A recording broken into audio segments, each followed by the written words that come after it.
ভাগৱত গীতাত কৰ্মৰ কথা ভগৱান শ্ৰীকৃষ্ণই অৰ্জুনক কেনেদৰে কৈছে আহকচোন জানো এই ভিডিঅ'টোৰ মাধ্যমেৰে।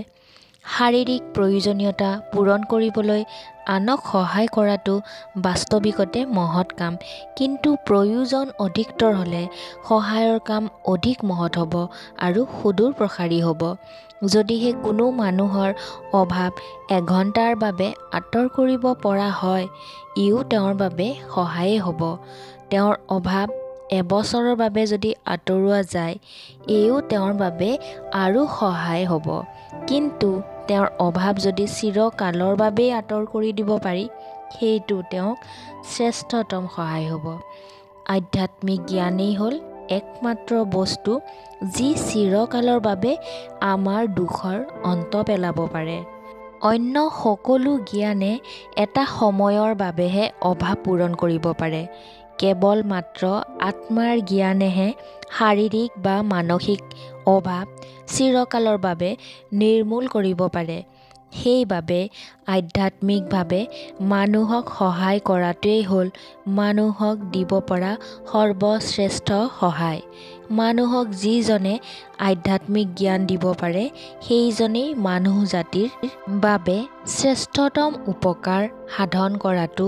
আৰু আমি দেখা পাওঁ যিসকল মানুহৰ আধ্যাত্মিক প্ৰয়োজনীয়তা পূৰণ কৰি আহিছে, সেইসকল অতি শক্তিসম্পন্ন, কাৰণ আমাৰ জীৱনৰ সকলো কৰ্মৰাজিৰ প্ৰকৃত আধাৰ হ'ল আধ্যাত্মিকতা। আধ্যাত্মিকভাৱে এজন সবল আৰু সচেতন ব্যক্তি তেওঁৰ ইচ্ছা অনুসৰি সকলো ক্ষেত্ৰতেই সবল হ'ব পাৰে। যেতিয়ালৈকে মানুহৰ আধ্যাত্মিক শক্তি নহয়, মানুহৰ শাৰীৰিক প্ৰয়োজনীয়তাও আনকি ভালদৰে পূৰণ নহয়। আধ্যাত্মিকতাৰ পাছত আহে বুদ্ধিৰ সহায়। জ্ঞান দান দিয়াটো আহাৰ বা বস্ত্ৰ দান দিয়াতকৈও অধিকতৰ দান, আনকি এজনক জীৱন দিয়াতকৈও ই অধিক শ্ৰেষ্ঠতৰ, কাৰণ মানুহৰ প্ৰকৃত জীৱনটো জ্ঞানেৰেই পুষ্ট। অজ্ঞানতাই মৃত্যু আৰু জ্ঞানেই হ'ল জীৱন। দুখ আৰু আন্ধাৰত খেপিয়াই ফুৰা জীৱনৰ মূল তেনেই নগণ্য। ইয়াৰ পাছত অৱশ্যে আহে এজনক শাৰীৰিকভাৱে সহায় কৰাৰ কথাটো। সেইবুলি আনক সহায় কৰাৰ কথাটো বিবেচনা কৰোঁতে কেৱল শাৰীৰিকভাৱে সহায় কৰাটোকেই একমাত্ৰ সহায় বুলি ভাবি ভুল কৰিব নালাগে। এনে সহায় সামান্য, কাৰণ ই চিৰস্থায়ী সন্তুষ্টিৰ কাৰণ হ'ব নোৱাৰে। ভোক লাগিলে যি কষ্ট অনুভৱ কৰা হয়, আহাৰ খালে তাৰ অৱসান হয়, কিন্তু সময়ত ভোকটো আকৌ ঘূৰি আহে। দুখৰ অন্ত হ'ব পাৰে কেৱল যেতিয়া সকলো অভাৱৰ ঊৰ্ধত সন্তুষ্টি লাভ কৰিব পাৰি। তেতিয়া ভোকে দুখ দিব নোৱাৰে, কোনো হতাশা, কোনো বেজাৰ টলাব নোৱাৰে। সেইকাৰণে যিটো সহায়ে আমাক আধ্যাত্মিকভাৱে শক্তিশালী কৰে, সেইটো শ্ৰেষ্ঠতম। ইয়াৰ পাছত আহে বুদ্ধিৰ সহায় আৰু শাৰীৰিক সহায়। সংসাৰৰ দুখ কষ্টবোৰ কেৱল শাৰীৰিক সহায়েৰে দূৰ কৰিব নোৱাৰি। যেতিয়ালৈকে মানুহৰ স্বভাৱৰ পৰিৱৰ্তন নহয়, এই শাৰীৰিক প্ৰয়োজনবোৰ সদায় উদ্ভৱ হ'ব, দুখ কষ্টবোৰ সদায় অনুভূত হ'ব, আৰু কোনো ধৰণৰ শাৰীৰিক সহায়ে সেইবিলাকক সম্পূৰ্ণভাৱে দূৰ কৰিব নোৱাৰে। এই সমস্যাৰ একমাত্ৰ সমাধান হ'ল মানুহ জাতিটোক নিকা কৰি তোলাটো। আমি দেখা সকলো দুখ কষ্ট আৰু পাপ কৰ্মৰ জন্মদাতা হ'ল অজ্ঞানতা। সকলো মানুহে পোহৰ দেখক, পবিত্ৰ হওক, আধ্যাত্মিকভাৱে শক্তিশালী হওক আৰু শিক্ষিত হওক, তেতিয়াহে সংসাৰৰ পৰা দুখ আঁতৰিব। ভাগৱত গীতা পঢ়িলে আমি বাৰে বাৰে পাওঁ যে আমি সকলোৱে অবিৰতভাৱে কাম কৰি যাব লাগে। সকলো কামেই স্বাভাৱিকতে ভাল আৰু বেয়াৰ দ্বাৰাই গঠিত। এনে কোনো কাম আমি কৰিব নোৱাৰোঁ, যিটোৱে কোনো ক্ষেত্ৰত ভাল নকৰাকৈ থাকিব, আৰু তেনেকৈয়ে কোনো কাম আমি কৰিব নোৱাৰোঁ যি ক'ৰবাত নহয় ক'ৰবাত অপকাৰ নকৰাকৈ নাথাকিব। প্ৰতিটো কৰ্মই নিশ্চয়কৈ ভাল আৰু বেয়াৰ সংমিশ্ৰিত ৰূপ। তথাপি আমাক কোৱা হৈছে যে আমি অবিৰামভাৱে কাম কৰি যাব লাগে। ভাল আৰু বেয়া দুয়োটাই ইহঁতৰ ফল পাব আৰু কৰ্ম প্ৰতিপন্ন কৰিব। ভাল কৰ্মই আমাৰ ওপৰত ভাল প্ৰভাৱ পেলাব, বেয়া কৰ্মই বেয়া প্ৰভাৱ পেলাব। কিন্তু ভাল আৰু বেয়া দুয়োটাই আত্মাৰ বন্ধন। এই বন্ধনৰ সমাধান গীতাই এনেদৰে কৰিছে: কৰ্ম বন্ধনৰ সৃষ্টি কৰা কৰ্মৰ স্বভাৱ বা প্ৰকৃতিৰ পৰা হাত সাৰিবলৈ আমি কৰা কামবোৰৰ প্ৰতি আসক্ত হ'ব নালাগে। এনে কৰিলে আমাৰ আত্মাৰ ওপৰত কোনো বন্ধনৰ প্ৰভাৱ নপৰে। বন্ধু বান্ধৱীসকল, এতিয়া আহক আমি জানো যে অনাসক্তিনো কি, তাকে বুজিবলৈ আমি অলপ চেষ্টা কৰোঁ আহক। গীতাৰ মূল ধাৰণাটো হ'ল অবিৰাম কাম কৰি যোৱা, কিন্তু এই কৰ্মৰ প্ৰতি আসক্তি নাৰাখিব। জন্মগতভাৱে অহা ভাৱবোৰৰ সংস্কাৰ সাধন কৰিব পাৰি। এটা হ্ৰদত উঠা সৰু ডাঙৰ ঢৌবোৰৰ দৰে আমাৰ মনৰ মাজতো ভাৱৰ ঢৌ উঠি থাকে। যেতিয়া ঢৌৰ মাৰ যায়, ই সম্পূৰ্ণ শেষ হৈ নাযায়। ই এটা সাঁচ থৈ যায় আৰু ভৱিষ্যতে এনে ঢৌ উঠাৰ সম্ভাৱনা থাকি যায়। ভাৱৰ ঢৌ উঠাৰ সম্ভাৱনীয়তাৰ সৈতে এই সাঁচটোক সংস্কাৰ বুলি কয়। আমি কৰা সকলো কাম, শৰীৰৰ সকলো সঞ্চালন, আমি ভবা সকলো ভাৱ, এইবোৰে আমাৰ অন্তঃকৰণত এনে এটা সাঁচ বহুৱাই থৈ যায় যে বাহিৰত ইয়াৰ প্ৰকাশ নঘটিলেও অৱচেতনভাৱে আৰু শক্তিশালী ৰূপে ই অন্তৰত ক্ৰিয়া কৰি থাকে। প্ৰতি মুহূৰ্ততে আমাৰ অৱস্থাটো আমাৰ মানসিকভাৱে চিন্তাৰ চাপ আৰু সাঁচবোৰে নিৰ্ধাৰণ কৰে। এই মুহূৰ্তত মই যিজন মানুহ, সেয়া অতীতত জীৱনৰ মোৰ সমস্ত ভাৱ চিন্তাবোৰৰ ফল। চৰিত্ৰ বুলিলে আমি যি বুজো, প্ৰকৃততে সেইটো ময়েই। প্ৰতিজন মানুহৰ চৰিত্ৰ নিৰ্ধাৰণ কৰে তেওঁৰ সমস্ত ভাৱ চিন্তাৰ সমষ্টিয়ে। ভাল ভাৱ চিন্তাৰ দ্বাৰা প্ৰভাৱিত হ'লে চৰিত্ৰ ভাল হ'ব, বেয়া চিন্তা ভাৱনাৰ হ'লে বেয়া হ'ব। যদি এজন মানুহে একেধাৰে বেয়া কথা শুনে, বেয়া চিন্তা কৰে, বেয়া কাম কৰে, তেওঁৰ মন এনে ভাৱ আৰু কৰ্মৰ বেয়া চাপবোৰেৰে ভৰি থাকিব আৰু তেওঁ নিজে নজনাকৈ এনে ভাৱ আৰু কৰ্মই তেওঁক প্ৰভাৱিত কৰিব। আচলতে এই বেয়া ভাৱবোৰে অনবৰতে ক্ৰিয়া কৰি থাকে আৰু ইয়াৰ ফল বা পৰিণতি নিশ্চয়কৈ বেয়া। তেনে এজন লোক বেয়া মানুহ হ'ব। তেওঁ নিজকেও বাধা দিব নোৱাৰে। তেওঁৰ ভিতৰত থকা বেয়া ভাৱ চিন্তাৰ সমষ্টিয়ে বেয়া কাম কৰিবলৈ শক্তিশালীভাৱে তেওঁক ইন্ধন যোগাব। ই বেয়া ভাৱ চিন্তাৰ চাপৰ প্ৰভাৱত তেওঁ এটা যন্ত্ৰ হৈ পৰিব আৰু তেওঁক বেয়া কাম কৰিবলৈ জোৰ দিব।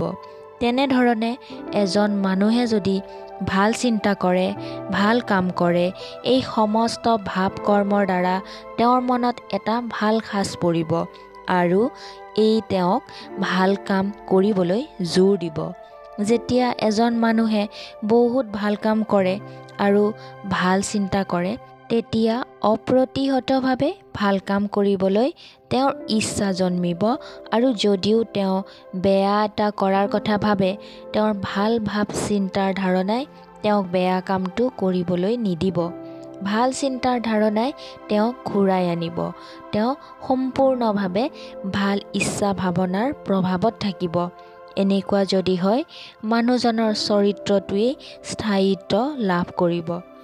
কাছ এটাই খোলাৰ ভিতৰলৈ হাত ভৰি সুমুৱাই নিয়াৰ পাছত ইয়াক মাৰি টুকুৰা টুকুৰ কৰিলেও সংকুচিত অংগ বাহিৰলৈ ওলাই নহাৰ দৰে, যিজনে মানুহৰ ভাৱনা আৰু ইন্দ্ৰিয়সমূহ বশত থাকে, তেওঁৰ চৰিত্ৰ অপৰিৱৰ্তনীয় ৰূপত স্থায়ী হয়। তেওঁ নিজৰ অন্তৰ্নিহিত শক্তিসমূহক দমাই ৰাখে আৰু তেওঁৰ ইচ্ছাৰ অবিহনে কোনেও ইয়াক উলিয়াই আনিব নোৱাৰে। এই ধাৰাবাহিক ভাল ভাৱ চিন্তা মনৰ ওপৰত প্ৰতিফলিত হোৱা ভাল চিন্তাৰ সাজ ভাল কৰ্ম কৰাৰ ইচ্ছা দ্ৰৱীভূত হয়। ফলস্বৰূপে আমি ইন্দ্ৰিয়সমূহ আৰু স্নায়ু কেন্দ্ৰসমূহ দমন কৰিবলৈ সমৰ্থ হৈছোঁ বুলি অনুভৱ কৰোঁ। এনেদৰে চৰিত্ৰ স্থায়ী হয় আৰু মানুহে সত্যক বিচাৰি পায়। এনে এজন মানুহ চিৰদিনৰ বাবে নিৰাপদ। তেওঁ একো বেয়া কাম কৰিব নোৱাৰে। তেওঁ যিকোনো সংগতেই থাকক, তেওঁৰ কোনো বিপদ নহয়। এই ভাল অভিলাষতকৈও শ্ৰেষ্ঠতৰ অৱস্থা এটা আছে আৰু সেইটো হৈছে মুক্তিৰ অভিলাষ। এইটো নিশ্চয়কৈ মনত ৰাখিব লাগে যে আত্মাৰ মুক্তিয়ে সকলো যুগৰ লক্ষ্য আৰু প্ৰতিটোৱেই সমানে একেই পৰিণামলৈ লৈ যায়। যেতিয়ালৈকে আমাৰ মাজত এই বেয়াবোৰৰ প্ৰায় নিঃশেষ হৈ নাযায় অথবা মনৰ শাসনৰ অধীনত একোনত অৱদমিত হৈ থাকি নাযায়। কিন্তু ইয়াৰ পিছত ভাল ভাৱবোৰকো পৰাভূত কৰিব লাগিব। এনেদৰে আসক্তজন অনাসক্ত হ'ব। কাম কৰা, কিন্তু সেই কাম বা চিন্তাৰ দ্বাৰা মনত গভীৰ সাজ বহুৱাবলৈ দিব নালাগে। ভাৱৰ ঢৌবোৰ আহিবলৈ আৰু যাবলৈ দিব লাগে। মগজু আৰু পেশীৰ দ্বাৰা ডাঙৰ কৰ্ম সম্পাদন হ'বলৈ দিব লাগে, কিন্তু মনত ইয়াৰ গভীৰ সাজ বহিবলৈ দিব নালাগে। আমি আসক্ত হৈ কৰা যিকোনো কামৰ সাজ বা চাপটো আমাৰ মনত থাকি যায়। আমি শ শ মানুহক দিনটোত লগ পাওঁ আৰু এইসকলৰ ভিতৰত আমি ভাল পোৱা এজনকো লগ পাওঁ আৰু নিশা শুওঁতে আমি দেখা সকলোবোৰ মুখকে মনত পেলাবলৈ চেষ্টা কৰোঁ, কিন্তু ভাল লগা 1 মিনিটৰ বাবে লগ পোৱা ব্যক্তিজনৰ বাহিৰে অন্য লোকসকলৰ কথা মনলৈ নাহে। সকলোকে কৰ্ম কৰিবলৈ দিয়া, মগজুৰ কেন্দ্ৰবোৰক কাম কৰিবলৈ দিয়া, অবিৰতভাৱে কাম কৰা, কিন্তু ইয়াৰ ঢৌৱে যাতে মনক পৰাভূত নকৰে তালৈ লক্ষ্য ৰাখিব লাগে। এই সংসাৰত এজন চিনাকি ভ্ৰমণকাৰীৰ দৰে অবিৰতভাৱে কাম কৰি যাব লাগে, কিন্তু নিজকে বন্ধনলৈ আনিব নালাগে, কাৰণ বন্ধন অতি ভয়ংকৰ। এই সংসাৰখন আমাৰ বাসস্থান নহয়, ই কেৱল আমি অতিক্ৰম কৰি অহা বিভিন্ন স্তৰৰ এটা স্তৰহে। সমস্ত প্ৰকৃতি আত্মাৰ বাবেহে, প্ৰকৃতিৰ বাবে আত্মা নহয়। প্ৰকৃতিৰ অৱস্থিতি আত্মাৰ শিক্ষাৰ কাৰণে, নহ'লে ইয়াৰ কোনো অৰ্থ নাই। প্ৰকৃতি আছে কাৰণ আত্মাৰ জ্ঞান হ'ব লাগিব আৰু এই জ্ঞানৰ জৰিয়তে নিজকে মুক্ত কৰিব লাগিব।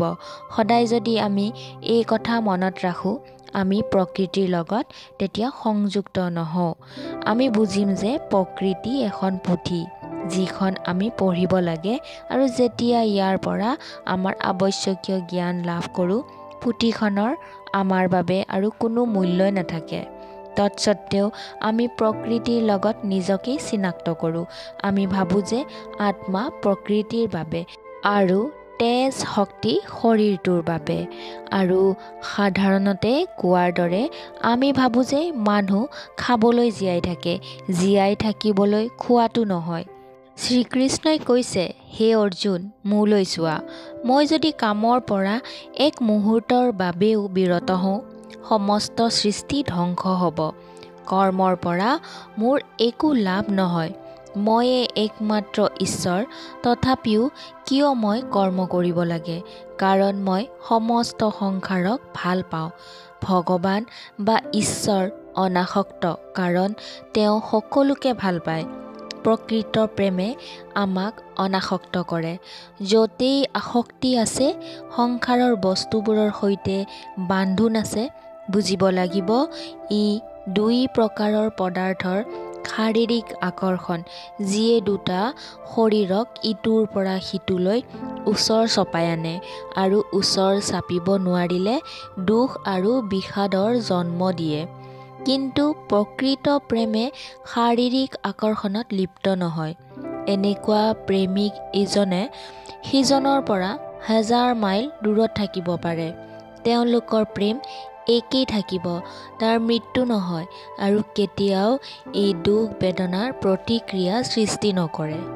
এই অনাসক্তিৰ অৱস্থা পাবলৈ প্ৰায় জীৱনজোৰা কৰ্ম সাধনা লাগিব, কিন্তু এই অৱস্থা প্ৰাপ্তি হ'লেই আমি প্ৰেমৰ লক্ষ্যত উপনীত হ'ম। আমি স্বাধীন হ'ম, মুক্ত হ'ম, প্ৰকৃতিৰ বান্ধোন আমাৰ পৰা সুলকি পৰিব আৰু আমি প্ৰকৃতিক যেনে আছে তেনে ৰূপত দেখা পাম। প্ৰকৃতিয়ে আৰু আমাৰ বাবে কোনো বন্ধনৰ সৃষ্টি নকৰে। আমি সম্পূৰ্ণ মুক্ত হ'ম। কৰ্মফলৰ কথা আৰু নেভাবোঁ। কৰ্মফল কি হ'ব তেতিয়া আৰু কোনে বিচাৰিব?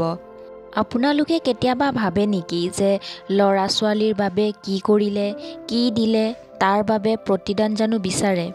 তেওঁলোকৰ বাবে কাম কৰাটো আপোনালোকৰ কৰ্তব্য। তাতেই বিষয়টোৰ শেষ। এজন ব্যক্তি, এখন সমাজ, এখন নগৰ বা ৰাজ্যৰ বাবে কাম কৰাটোৱেই ঠিক।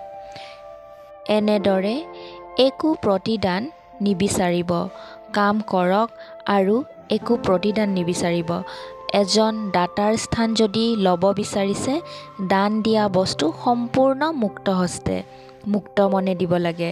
কোনো প্ৰত্যাখ্যা বা প্ৰতিদানৰ কথা মনলৈ আনিব নালাগে। তেতিয়াহে সেই কামে অনাসক্তি আনিব। প্ৰতিদান বিচৰা মানেই আসক্তিযুক্ত হোৱা। দাসৰ দৰে কৰা কামৰ পৰিণতি যদি স্বাৰ্থপৰতা আৰু আসক্তি, নিজৰ মনৰ গৰাকীৰ দৰে কৰা কামে সেইদৰেই অনাসক্তিৰ আনন্দ আনিব। আমি প্ৰায়ে অধিকাৰ আৰু ন্যায়ৰ কথা কওঁ, কিন্তু আমি দেখা পাওঁ যে এইবোৰ মাত্ৰ শিশুৰ মুখৰ বাক্য। দুটা কথাই মানুহৰ আচৰণ নিৰ্ণয় কৰে আৰু সেই দুটা হ'ল ক্ষমতা আৰু দয়া। ক্ষমতাৰ ব্যৱহাৰ অপৰিৱৰ্তনীয়ভাৱে স্বাৰ্থপৰ।